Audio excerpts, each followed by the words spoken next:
The guy whose company it was told me, "Oh, my friend's looking for an English teacher." Very casual, very cool. He likes me, and he said, "Do you know who I am?" During the interview. I said, "Obviously, I've got no idea who you are." But obviously, I was like, "Well, you're obviously someone. Otherwise, you wouldn't ask that." He was revealed the next day to be the new finance minister. You know somebody and they know somebody and you you just get the job. You sure Literally. that your life is not a movie, right? Like, sorry, like. Welcome, everybody, to a new exciting episode of the Connected by Language podcast, the only shows that finds the most dedicated language learners out there and tries to learn from their craft. I'm your host, Michele, and I'm joined by my co host. Michelle. So, for the people that are joining in for the first time, I think it would be nice to kind of give it a little bit of an introduction about ourselves, what languages do we speak, and what we're all about. Yeah, so I am Michelle from Germany. I speak German, English, French, Spanish, and a little bit of Brazilian Portuguese. Wow. Yeah, and I work as a language education specialist at Tandem. And what is Tandem? So, Tandem is a language learning app where you can meet people from all over the world. You can exchange languages, either in one on one conversations or in groups that we call language parties. And there are over 300 different languages that you can explore on the app. So, no matter what type of objective you're looking for, whether it's somebody that wants to help you practice your speaking skills or someone that you just want to chill and share memes with, Tandem has got you covered. And maybe inside of the community, you might someone find like me. Hi, my name is Michele. I come from Italy. I speak Italian, French, English, a little bit of German, and a little bit of Japanese. And I just love talking to people from all over the world and seeing how languages have shaped the lives of so many people. And today we're going to go to one of the most probably most said quotes when it comes to language learning advice. Everybody, when you talk to them and it's like, oh, how do I get better with languages? They tell you jokingly most of the time, they say, oh, just move there, move to the country that you want to be there. And yes, of course, that is an idea. And not everybody gets to experience this. But today we're going to actually dive deep into this sort of immersion and this sort of challenge of moving somebody and trying to get the most amount of language skills out of it, designing your own immersion course. And not only that, we're gonna also explore how that love for languages and those type of lessons can turn into your own social media presence and your own career.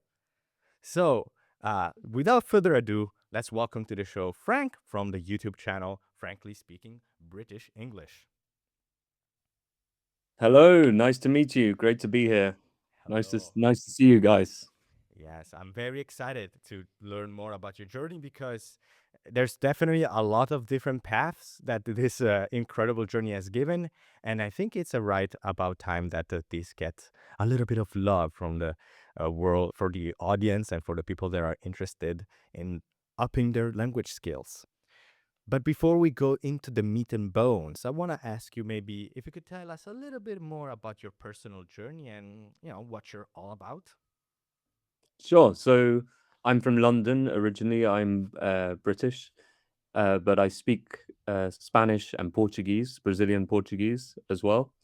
Um, and I've also tried to learn other languages, Turkish. I spoke a bit of Russian at some point. My grandmother was Austrian, so I used to speak a bit of German, but I'm not really conversational in those languages. But I never learnt a language. I was never able to speak a language until I was 22, apart from English, obviously, properly as a conversationally, until I moved abroad. When I moved to Argentina, I moved to Buenos Aires when I was 22. I lived there for 2 years. I then moved to Brazil in Rio de Janeiro for a year. And then I moved back to Buenos Aires for 2 years, and now I live in Spain, in Madrid, for the last year and a half. So that's basically how I got into learning languages. Was I threw myself in at the deep end, and on that journey, I started an Instagram page and a TikTok page and a YouTube channel dedicated to helping people learn English. And I built up a social media presence, and it's turned into a career that I still do today, which is social media and social media marketing and content creation. So that's a quick overview of me. Yeah. Nice. That's really, really interesting. Before we dive into your whole like business that you made out of it and getting to know more about your time in those countries abroad, how was it for you learning languages before you moved abroad and you were 22? Like, what was your relationship to languages before? I honestly thought I couldn't learn a language. So I did German for 5 years. I did French for probably longer than that, 7 years maybe. And I honestly couldn't hold 1 minute of conversation in either of those languages. So I just thought language learning isn't for me, and it's something that I'm never going to be able to do. And that was basically my experience. I always kind of liked languages. I liked trying to speak a little bit to someone or say an odd phrase or something like that. But I kind of thought that it's just not my skill set. So I actually surprised myself when I realized I was able to speak Spanish after a few months. Wow, that's incredible. But I wanted to ask you a little bit more about your original language learning process that you had. So, did you learn those German and French languages through like the classic school system, or were you trying other methods as well? No, just the classic school system. So I just lessons at school. I did my GCSEs, which in England are the exams you do when you're 16. So I did German, and then after that, I gave up languages when I narrowed Oh, down. no. But I was terrible. I was honestly terrible. I mean, I don't know what happened, but I could not get my head around languages. I don't know what I did for all those years, but nothing went in. Yeah, it's really sad to see that something like that can happen because for me it was so different in school. I was so passionate for languages that I had never even thought about that people could like end up with having studied for 7 years, like you said, French, or 5 years for German, and then not speak the language afterwards. Like Yeah. I have so many friends to whom that it happened too. So it's really sad. And it's also Well, interesting. Yeah. Sorry, sorry, don't. because you said that you were trying to do well in language, Yeah. because that was not my case when I was studying languages, other than English, because I knew that very well and I loved English. But when I was doing Spanish, I did not have a very good relationship with the language because I didn't like it. So of course, like Mm. I wasn't going that well, but it was out of like an actual choice. It's like I don't want to learn this. I don't like the teacher. I don't like the system. But in your case, you tried and it didn't go so well. So it's like at Well, least you could, it's a shame. It's a shame for sure. yeah. Well, I would say in England, we're terrible in general as a population in learning Oh languages. God. I'm Yeah. we're not the it's not that we're bad at learning languages, but it's not so common for someone to be able to speak another language fluently Mm, that they've learnt at school. So I don't want to be mean about the school system, but it's possible that languages are not prioritized in the way that they should be.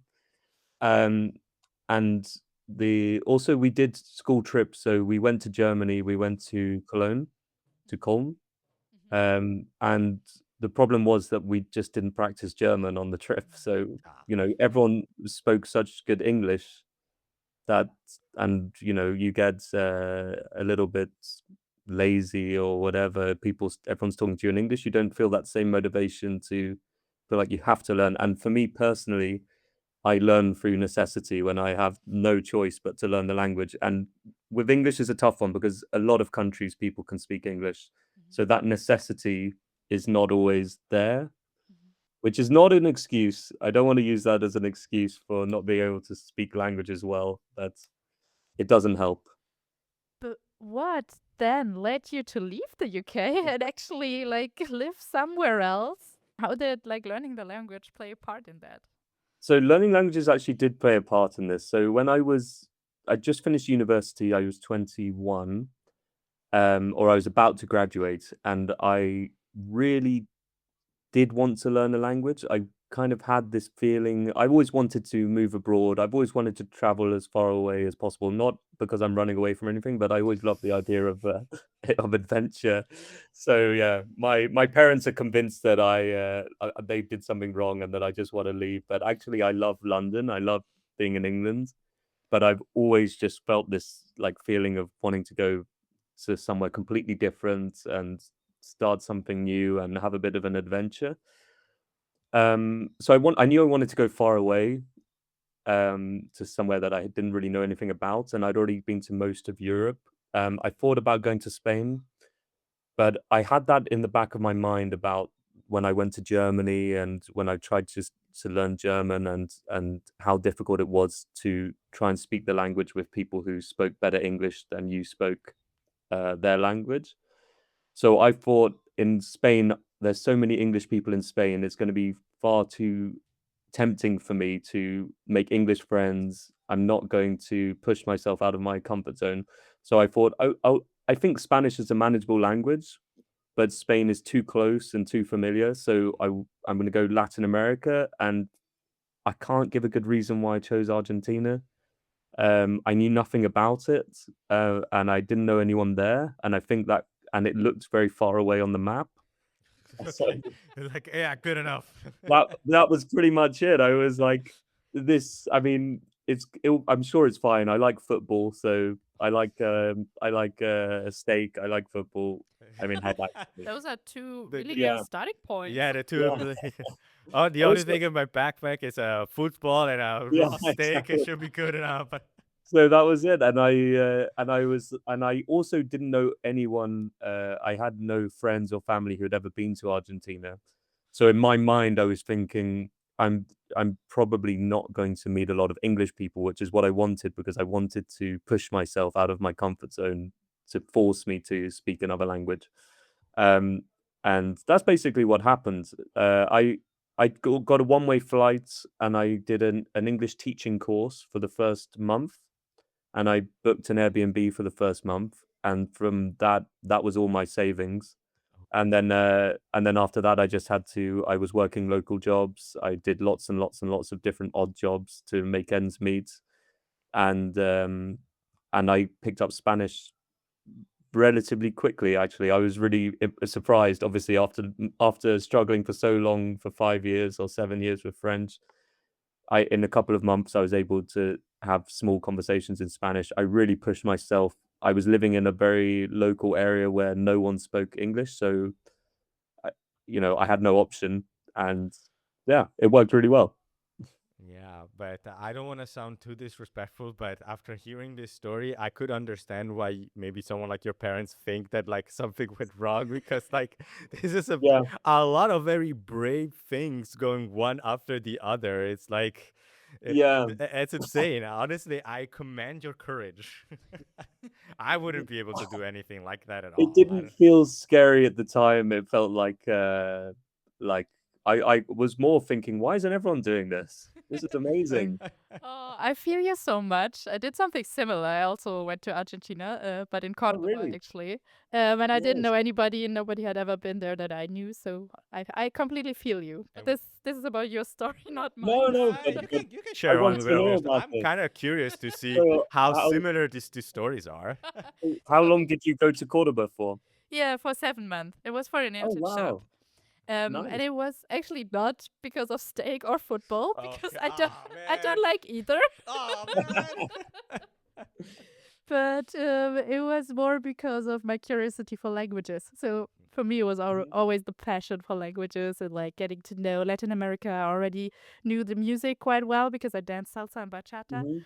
So I was super And curious to learn did more. you listen to, what is the Cordobese music? Quarteta? Is it Yeah, quartet? quarteto, some Quarteta. tango too. I mean, that's more Buenos Nice. Aires, but Yeah, yeah, yeah. yeah, I didn't listen to it that much. Actually, more the reggaeton part for Nice. going clubbing.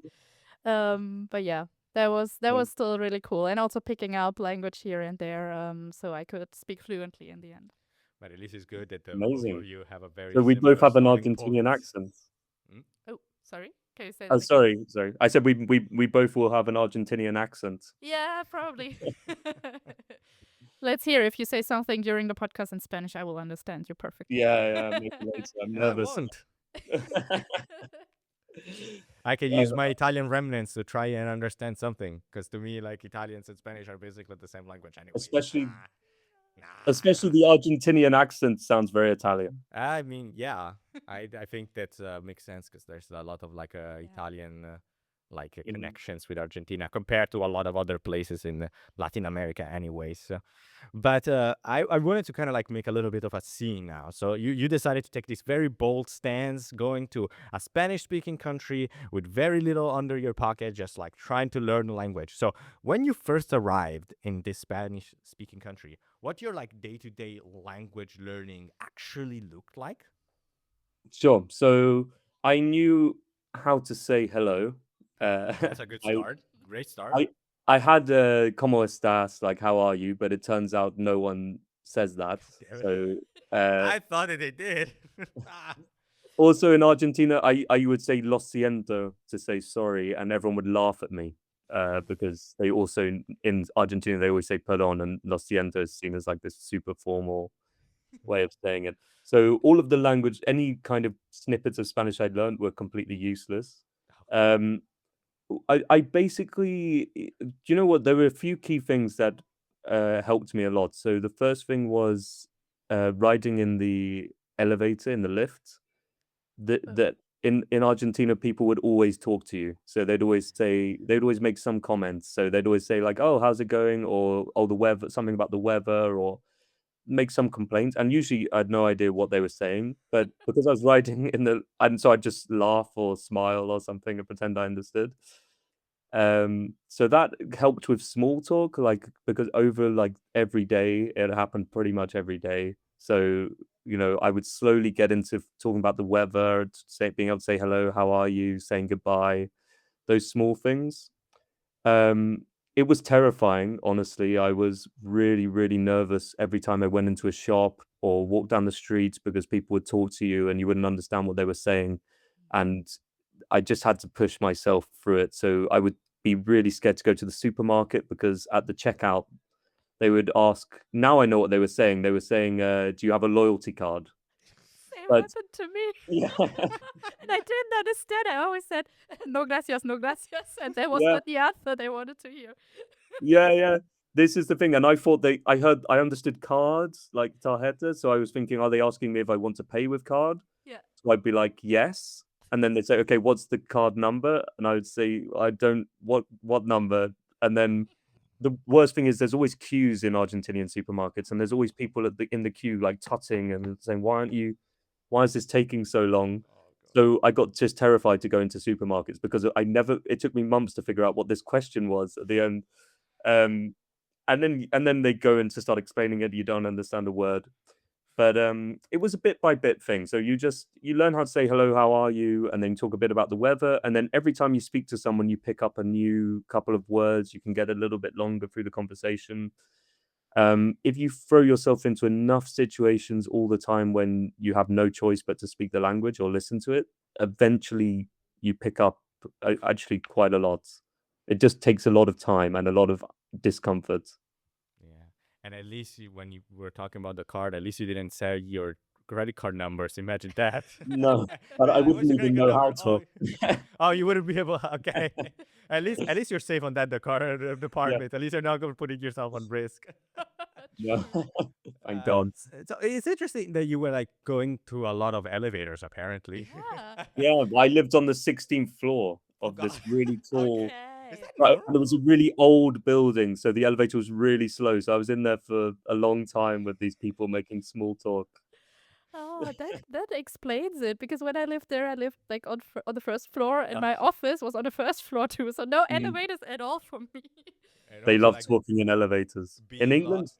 Hmm? no one does. In England, it's just silence, awkward silence Yeah. in the Yeah. lift, Yeah. but in Argentina, it's always Yeah, conversation. it's incredible that you stand inside an elevator for that much time to have not basically full conversation, like philosophical conversation, but having like actual small talk. Because like nine times out of ten, like doesn't it last like what 30 seconds most? Like, If how, the Yeah, elevator is if the slow. elevator is slow, like how yeah, long are it's you just staying enough inside? time. It's just enough time to have a short conversation, but for it to not get awkward if you don't understand what the person's saying. Yeah. Yeah. It's kind of a good snip. It's just a quick snippet of. I mean, there were lots of situations like that, but that's the one that stands out because I remember being nervous every time I was getting in the elevator because I knew if someone else walked in, they were going to start talking to me. Uh, Yeah. and it was something that I want to ask you is that, like, since you've been to these many situations of like being able to pick up these things, like, did you intentionally shape your environment to learn faster as fast as possible, or like your progress like came around naturally? I purposely shaped my environment. I would say I wouldn't if someone's I wouldn't speak English or I wouldn't make friends with English people. Or it's not that I wouldn't make friends. I did make English friends, but I would purposely try and do things. So I joined a football team. I would just lie and say that I spoke Spanish or say that I understood, even if I didn't. I would just never accept that I couldn't speak Spanish. So that helped because every time people would say, do you want to speak in English or Spanish? They're like, yeah, Spanish, obviously. And then I wouldn't understand a word they said, obviously. But I That's just, it just helped somehow. Along the way, I just did it enough that it helped. it's always a good base for a new friendship, just lying. Yeah. Hell yeah, hell yeah. I love that. We should put Yeah, that on a because you don't, poster. it doesn't matter what they say, you can't get into an argument because you have no idea what they're saying. They just see you as the nice guy who always smiling and agreeing no matter what. And and I mean, if you were in a football club, it's like, hey, this guy knows how to kick, so we're gonna keep Yeah. him. Yeah. It actually really helps if you go to something like football, or for me it was dancing, and you don't speak the language. You can really just look at the others what they're doing and just Hmm. like imitate. So that helps also. And then step by step you will learn a bit about what the parts of the bodies are called, the body are called, what left is, what Mm. right is, forward, backwards, like all these things you learn just on the go. I do this There's, with cooking. Oh, For me, it's cooking. I look like at recipes from like different languages, and I try to basically talk like I'm being recorded and making a YouTube short, even though I'm not. I'm just like alone in my room, just like looking like an idiot. But but I do. I think it's a very good way to shadow. And I used to shadow like speak all of other YouTubers, like gaming YouTubers. I would talk like them. And like everybody would nice. be like, why are you talking like that, man? It's like you're weird. But The, yeah. talking on the subject of hobbies, which is quite interesting, but the I don't know if you guys found this, but you end up with a very specific vocabulary base. So, for example, I could talk about football and all of the different positions and commands and everything, but if someone asked me a subject about food, I wouldn't be able to have one sentence of conversation. So you end up with like a very specific vocabulary base. Yeah, let's just say that when you find an elevator on the street, Yeah, it's like, yeah. oh shit, I have to go inside that elevator and talk about football with that Yeah, person. yeah, yeah. Any elevator conversations, I'm Yes. just amazing. But ask me about politics, so Yeah, I mean, no, I would assume that people inside elevators don't ask you about politics. It would no, be kind no, of they weird. don't. I think football is a very safe thing to Yeah, talk about. Hey, did you see that game last night? Oh, the exactly. coach was an asshole. any There's yeah, sorry, sorry. go on. No, I was gonna say there's one big thing that I just popped into my mind that I didn't mention, but it was music. So I had a full playlist of Argentinian songs, and I would literally sit in my room and read the lyrics as the music's playing and learn the lyrics to all of these Argentinian songs. And that really helped. I think that's probably the biggest thing that helped me with my pronunciation, my vocabulary, being able to speak quickly, and also helped me integrate into the country because if I was in a bar and a famous Argentinian song came on, I would know all the lyrics. People would think it's weird because I didn't speak Spanish very well and I'm not Argentinian, but I would know like this old Argentinian folk song or whatever. And They're but it playing helped that on a them. bar. Yeah, yeah, or whatever it was. It would be like some rock national or national the national rock or what something like that. And it would help them see me as less of a tourist, I think. It helped me integrate into different friendship groups. And but also I'd end up talking a bit like a poet because I would be quoting song lyrics with the only words I knew. It sounds amazing, honestly. And talking actually about like integrating better and being perceived less like a tourist, was there a turning point for you when it felt like actually speaking in the language, less like learning the language? Yeah, I don't know if I can think of like a specific moment, but but it happened something like this. Someone would come up to me on the street and say something, and I would just realize that I understood what they were saying and I could respond. And there was just a moment like that when someone just came up and started talking to me, and I just realized that we're having a conversation in Spanish, and I'm not really having to think about it. And it was amazing. I mean, this was months and months after I arrived, so months and months of awkward not being able to understand. But there was definitely a turning point. So and it happened more. I was there during the pandemic, so I was there 9 months before the pandemic started, and then a year and a half or a year during the pandemics, during lockdown.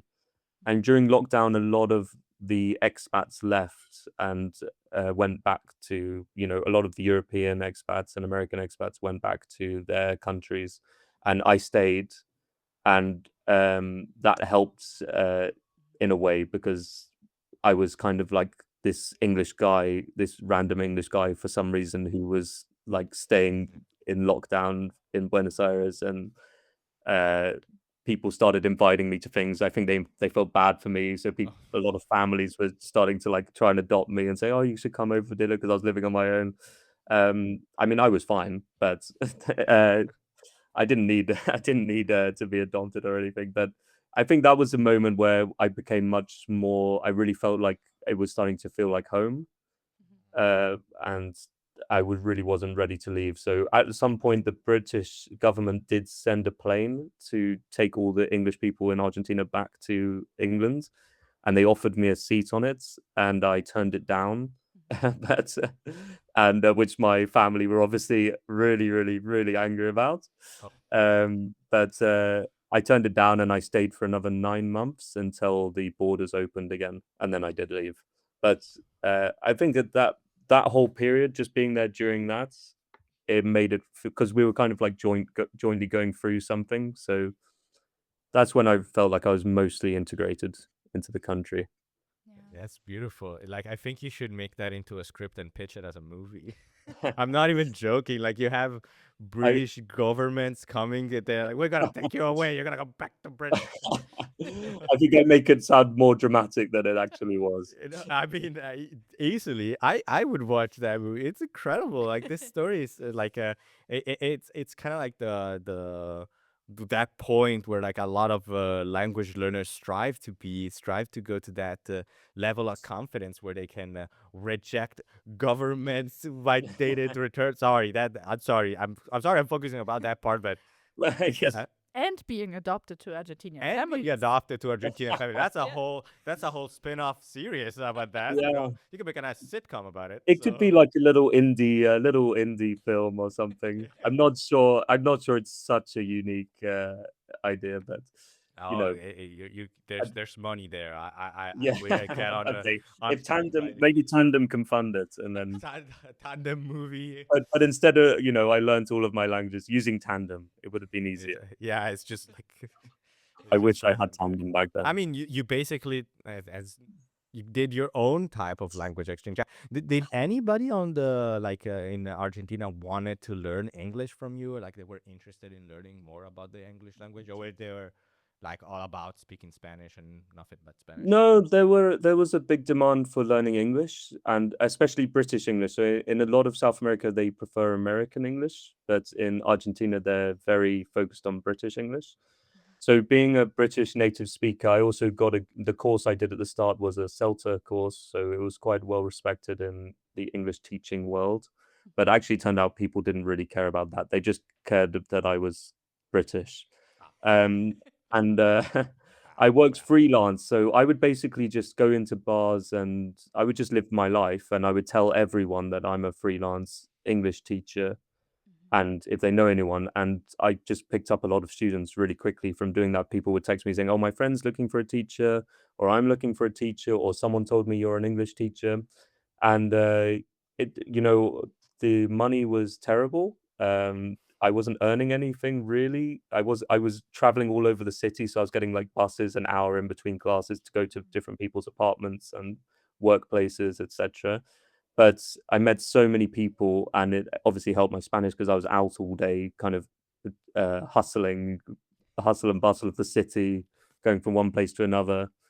Going in, and I had some really interesting students. So I had one that was he was the he his friend. I applied for a job as a tour guide, and was rejected. But the guy whose company it was told me, "Oh, my friend's looking for an English teacher," and I went to his office for a trial class, and he had this big office overlooking a park in Buenos Aires, and he was very casual, very cool. He liked me, and he said, "Do you know who I am?" During the interview. I said, "Obviously, I've got no idea who you are." And he said, but obviously, I was like, "Well, you're obviously someone, otherwise you wouldn't ask that." So he was revealed the next day to be the new finance minister, the government Oh. minister of finance. Yeah. So he was hired by the government.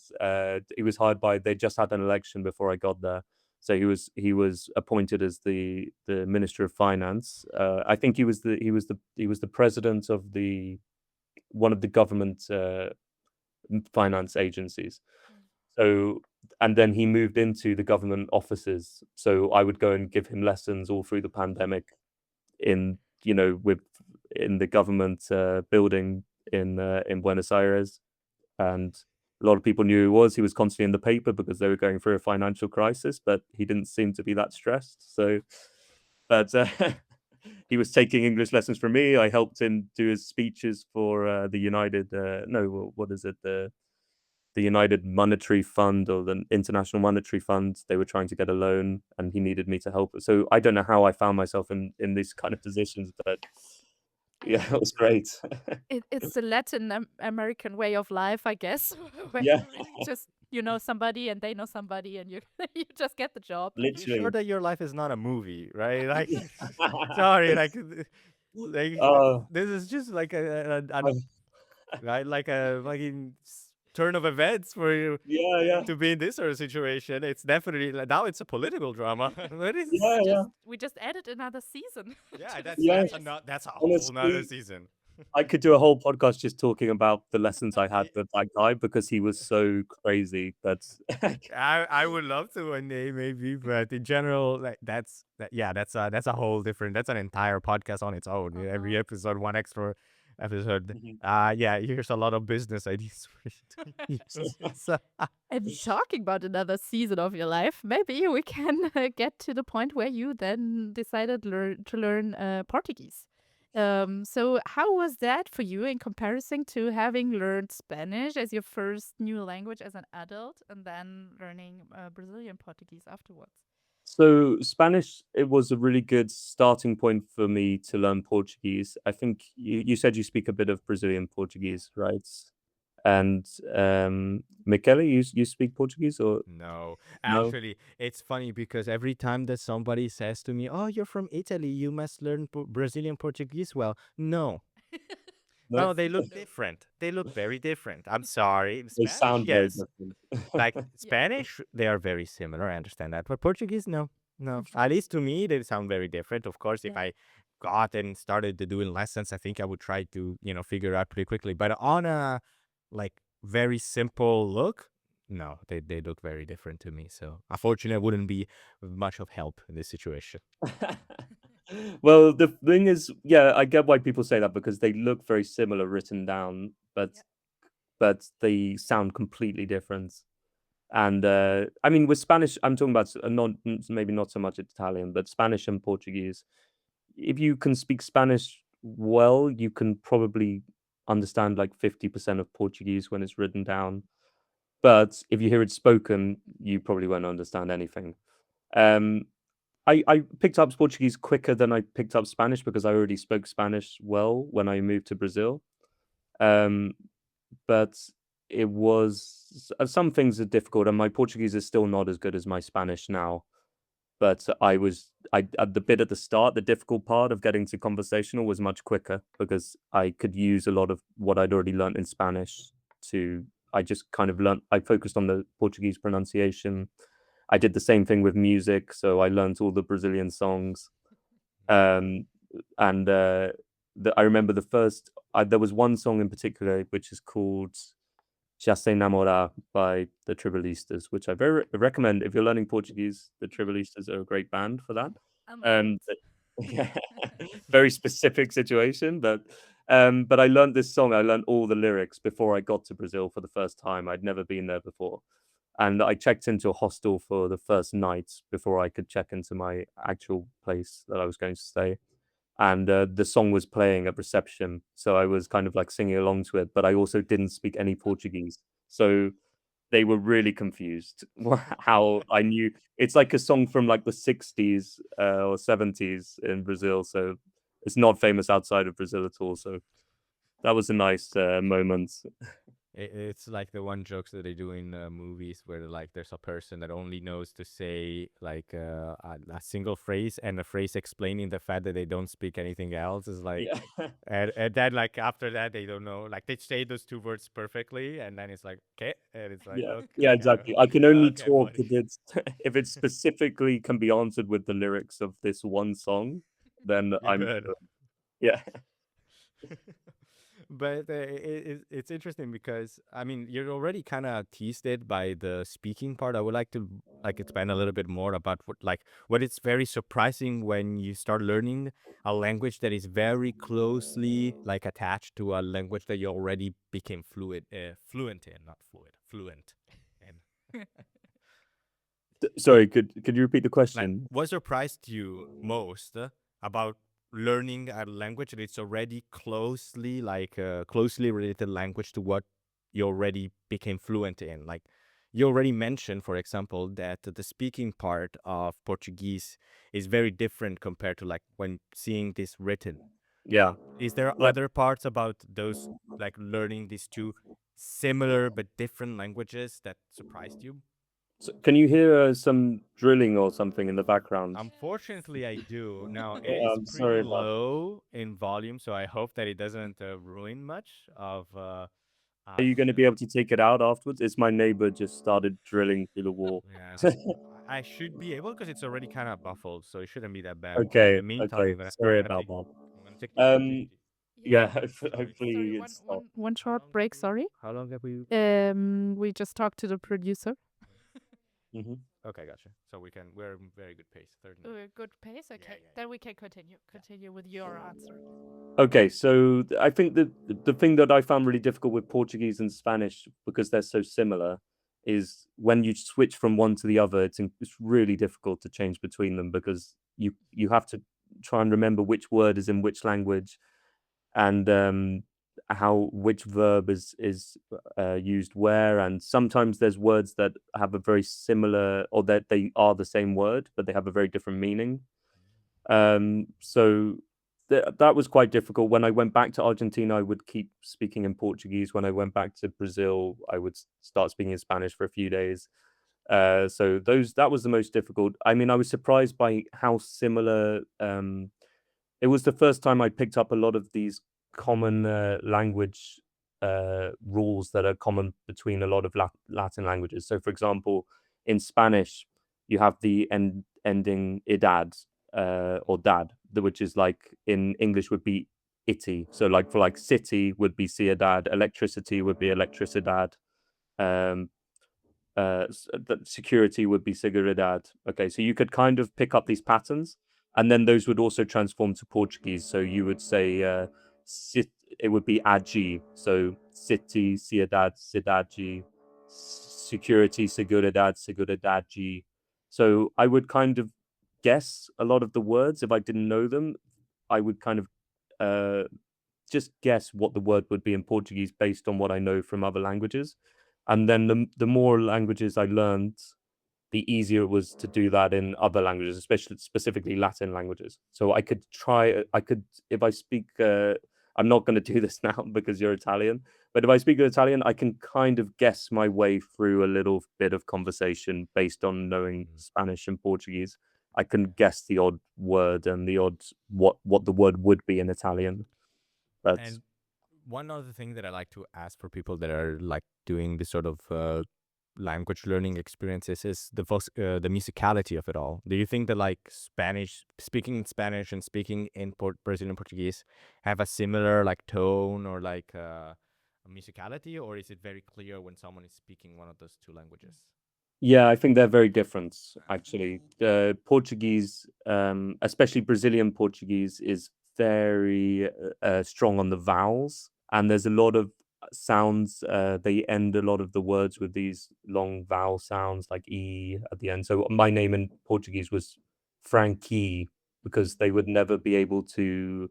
They don't end any words on a strong consonant sound, so it was very unnatural for them to say Frank. So there were definitely things. There's a lot of differences. Brazilian Portuguese is very distinctive. Portuguese from Portugal sounds completely different. Argentinian Spanish is also quite different from other types of Spanish.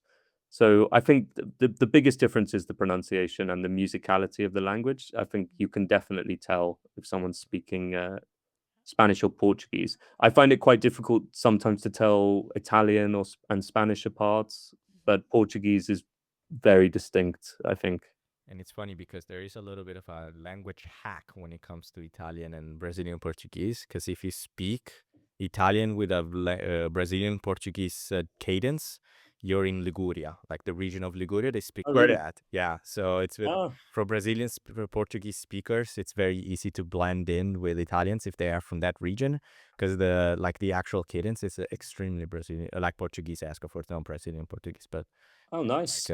that vowel accent is very present on that region and that region only, but it's very, very iconic. So, hey, if you're looking to get your next season in Italy, your Portuguese skills, you could get there. But yeah, the rest of Italy is pretty much Spanish like, especially if you go more on the southern regions. Mhm. General, yeah, like a Spanish, an Italian and a Spanish people, like you have to kind of, I don't want to say they're like impossible to decipher, but there are definitely some differences. No, but yeah, you have to listen. Like even now, I have to listen quite closely sometimes to figure out if someone's speaking Italian or Spanish. But I don't speak Italian, so that's probably why. I'm sure for you it's obvious, but Yes, Yeah. kind of. I don't know really, but that's a whole different situation. But so when you were in Brazilian Portuguese, I'm a guy in Brazil, did you actually got to have the certain like same personal relationships that you had in Argentina, or were they like yeah, what? Okay. yeah, I did. I moved into a house with 6 or 7 other people. They were all Brazilian. So that really helped. I was living in kind of secluded part of Rio, up in the hills. So I wasn't there was no metro or anything, so we were kind of like we got quite close. So I'm still really good friends with them to this day. I was actually in Brazil the last 3 weeks. I was there. So and I was catching up with all my old friends, etc. So yeah, the like I have so many close friends in Brazil, in that when I go back, it's like going back into like an old life. Like they're all still there, and we keep up all the time. So actually, I have more Brazilian friends than I do Argentinian friends, despite the fact I spend a lot longer in Argentina. But I found Brazilian, in general, people in Brazil really easy to speak to and to become friends with and connect with, which was really nice. Yeah. And do these personal relationships also change the way you experience the language itself? Yeah, yeah, 100%. I mean, I think it's the moment that the language pays off for me. So all of those months of discomfort or putting yourself in discomfort, when you can actually talk to someone in their language, is completely different to speaking your language. So, with a lot of my friends, they speak English too, so we would mix. But it's nice that we can change into Portuguese and I can talk to them in the way that they would talk, and I can understand them in a group when they're talking together. I mean, that's what learning a language is all about, in my opinion. So that those are the moments that I really I'm feel so happy that I learned a language, because it helps so much to be able to connect with people on a different level than just them speaking in their second language to you. If you're able to speak their language, you kind of move to another kind of level in your friendship or whatever it is.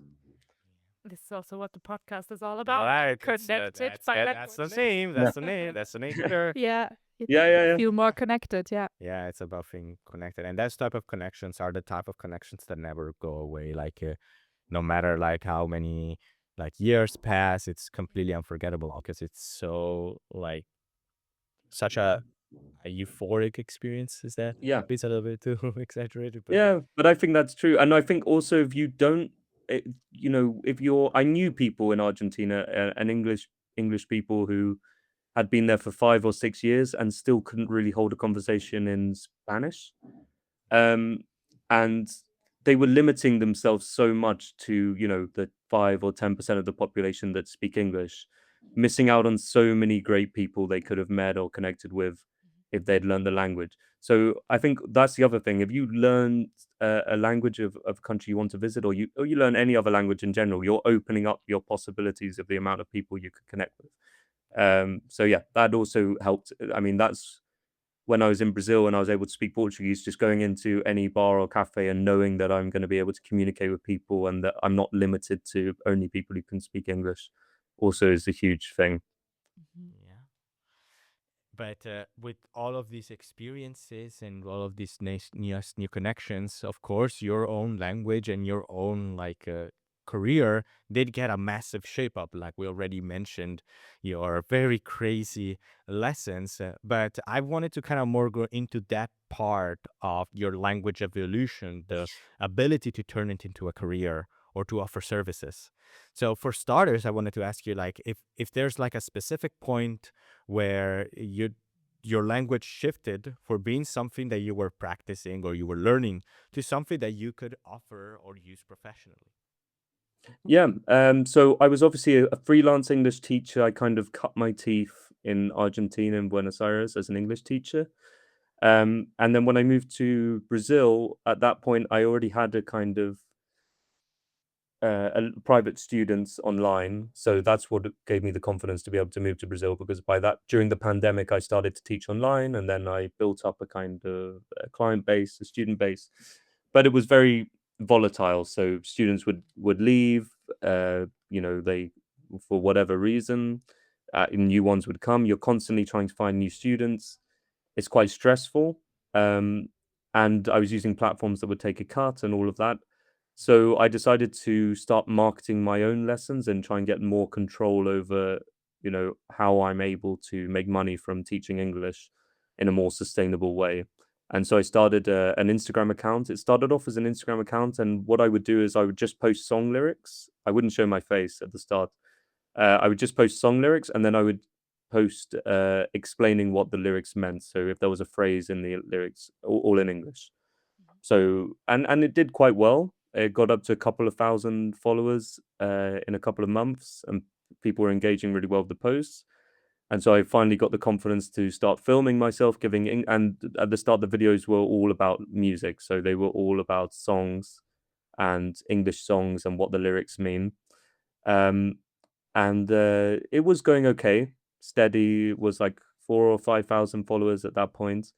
And then I went back to England. I went to France, and you know they were my family were calling me to say let's go and eat or something like that. So I knew I was trying to upload a video every 2 or 3 days, I think, and I needed to upload one in my mind. I didn't have any actual schedule, but I quickly filmed one in about a minute, and I just uploaded it. I did a quick edit in a couple of minutes and uploaded it, and it got over 1 million views. And Wow. within a month, I had 100,000 followers out of nowhere. So I mean, it was really crazy. And since then, I've been working in social media. So it was not what I planned, but it worked out. What was this one video about that So went so well? the video was free English slang words. Mhm. So it was just me. You can I'm in I'm just sitting on a chair and I go, oh, here's free British slang words that they didn't teach you at school.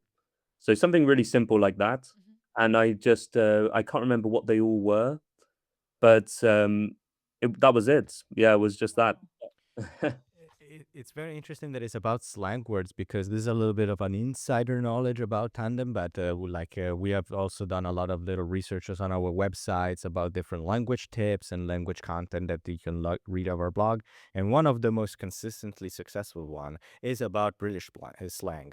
It's Really? like a lot of people Really? search every day about learning British slang. Apparently, it's a very, very hot topic, or at least Yeah, I wouldn't say it's not hot in the sense that it's like going viral.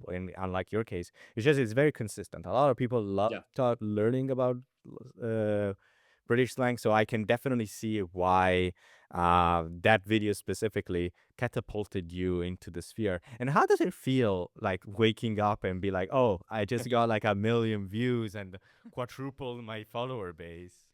It was funny because I was on holiday with my wider extended family, so all my aunts and uncles, my cousins, and every day I was getting like 5,000 new followers or 10,000 new followers consistently. Jesus Christ. And so I was just we were all kind of going for it together. I was like, look at this, I'm on like 20,000 followers now. And then it was like, now I'm 30, now it's 40, now it's 50, all in the space of a week. I mean, I was happy. I mean, that was the point, that, you know, I started social media hoping for it to be successful, obviously. And I'd been doing it for 6 months consistently without a lot of success. So obviously it was like, oh, it's paying off. Like it actually, I kind of in my wildest dreams never really thought that it would work, but it was kind of surreal that I was like, is this actually happening to me?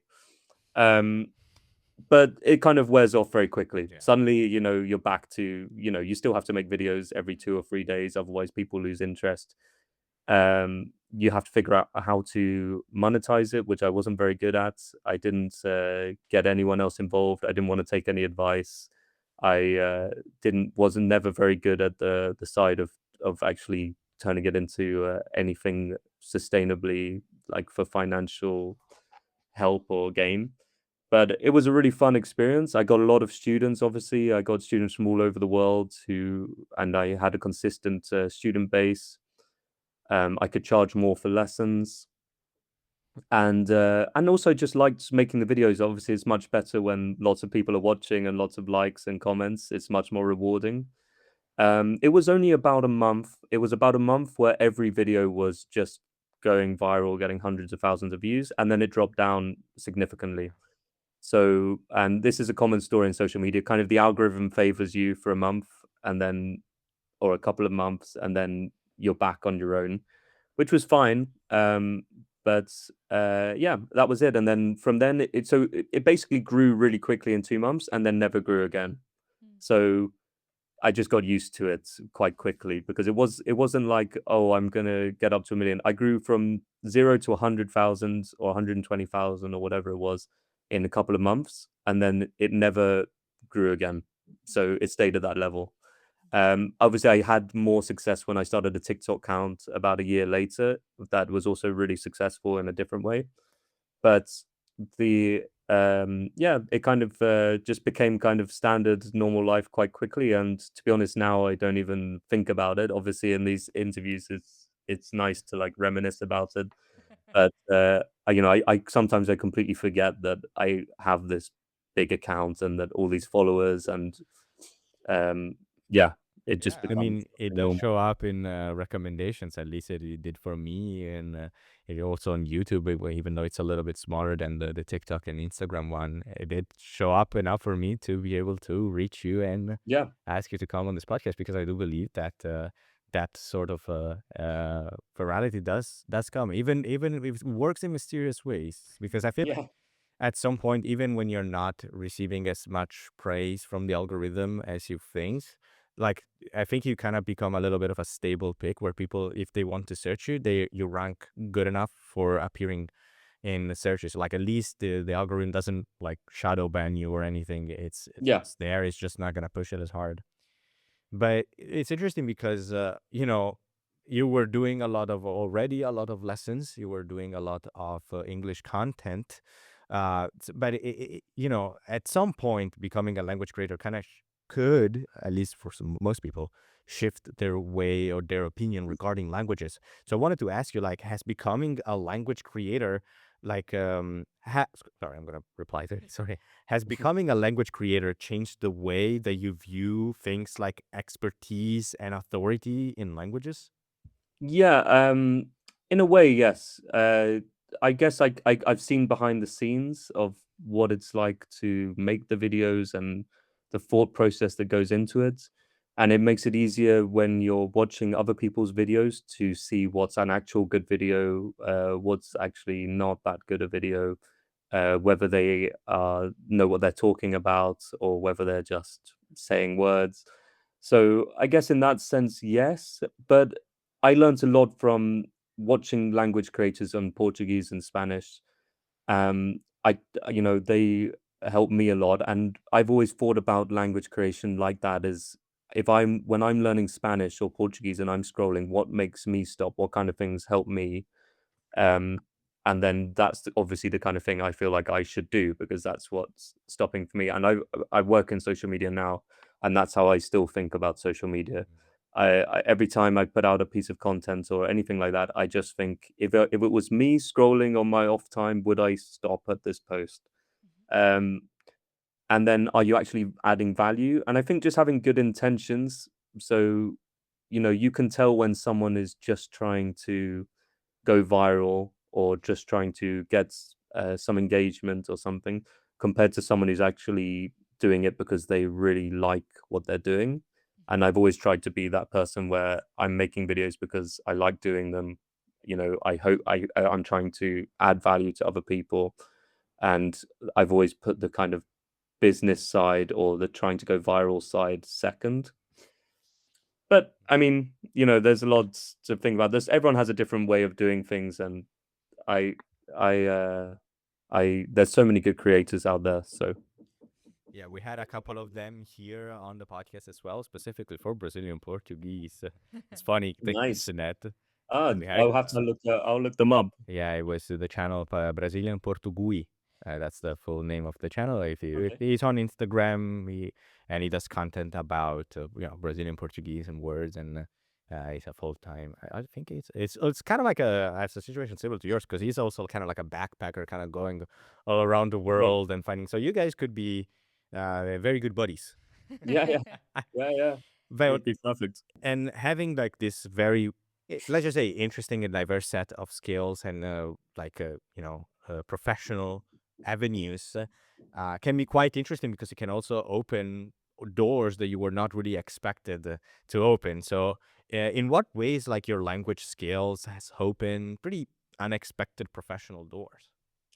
Well, obviously learning Portuguese and Spanish has helped me a lot. I mean, I live in Spain now. I've had many opportunities because I'm able to speak Spanish. Um, and the same with Portuguese. This specifically opened a lot of doors for English teaching. So suddenly I could use it as basically my CV.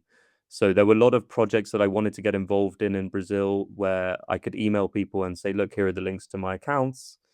You can see I'm an established English teacher. I would love to teach, a couple of lessons a week at your school or whatever it was. A lot of them were like community projects, or I used to work in the favelas in Rio. But a lot of stuff where I would get given a lot more opportunity because of my language experience, my language teaching experience, and my ability to speak languages opened a lot of doors for me in that respect. And even when I moved to Spain, I would help schools, for example, with their social media in return for classes or uh, courses, or even so it wasn't always about money, but yeah, it's just made life easier. And then obviously the career I have now has grown out of my language teaching career, which obviously I never expected to work in social media, but I really like it, and it's literally come from making those English videos is the start of everything. So there's a lot. This may sound like a kind of stupid question, but I'm kind of curious. Has there been a time where like people were looking at your profile and be like, "Oh, wait, you're too famous for this job"? No, no, no, Okay. that's never happened. I Okay. mean, I don't want to overstate. I mean, I'm not that famous. I mean, I'm not famous. I've never been. I've been. There's only happened to me once that someone has said, "Oh, I follow you on Instagram." Ah, okay. Yeah. I mean, there's no craze or anything. Um, I've never had that. No, I haven't. That's all. Okay, that's great. I just wanted to get that off my head No, because I've been thinking I every time wish. that. I would feel great if someone said that to me. That No. But yeah. It's actually now really cool when we're getting closer to the end of this episode, seeing how you have grown with all the languages you have learned, you speak, you teach, you go on social media. Maybe it's a Mhm. good role model as well for other English speaking people. So, why do you think it's often that speaking people or people from English speaking countries struggle with learning other languages? Well, since a lot of people that I went to university with and I went to school with know I speak Spanish quite well. For reference, I live in Spain. My partner is Venezuelan, and she doesn't really speak English fluently. So my life is basically in Spanish now. So I speak Spanish all day, every day. So it actually feels almost a little bit unnatural for me to speak English for this long. We should have done the interview in Spanish instead. Yeah, yeah, No, but no, I not would for be me. No nervous. thanks. I No, no, know. no, no. Yeah, I yeah. know. I'm worried that you're expecting you'll notice my because you speak Spanish, you'll notice how bad my Spanish actually is. Oh, come The Don't worry. But anyway, they all know I speak Spanish, and there's I've had friends from university who have a Spanish girlfriend, or they want to learn Spanish, or I teach my friend and his parents. So I've actually started teaching people in England Spanish wow. um, in my spare time because it's really fun for me. It's really fun for them. I'm probably not the best person to teach Spanish, to be honest, but um, there's a lot of people that would really love to learn a language, but it's just something, I think that in England, there's the people don't feel that necessity to learn a language, and I think that does play a big part in it. That people know, "Oh, I could learn Spanish," but equally, if I went on holiday and I didn't learn Spanish, I'm gonna be fine, because there's enough people that speak English, and, I don't necessarily agree with that attitude, but when there's no necessity for you to do it, um, it does take away a lot of the motivation. So I think that it should be far more encouraged. I think if you're English and you're watching this and you haven't learned the language, you can. Everyone can. Actually a lot easier than you think, and it's so rewarding. So I think it's one of the most rewarding things you can do is learn a second language for yourself. So That's usually my line. I say that usually in the episodes. You oh, really? words out of my own mouth. I Sorry. always say that. You Look, can cut me this. out. Cut me No, no, no, saying no, out. no, no, no, no. This is wonderful. It makes me feel so validated. My theory is correct. It is not just something that I say. I truly believe in the statement. By the way, I'm Michele from the Connectable Language Podcast, and I approve this message. You're much better than you think. That makes me feel good. uh, but it's funny because people say, "Oh, you are much better than you think," and some people might be a little bit stubborn. Say like, "Oh, Mhm, no, actually, man, I'm so bad at languages." And mhm, kind of as a last question for as like kind of condensed your story into one place, like for someone who actually believes that they are bad at languages, what mhm. is the first mindset shift that you would encourage?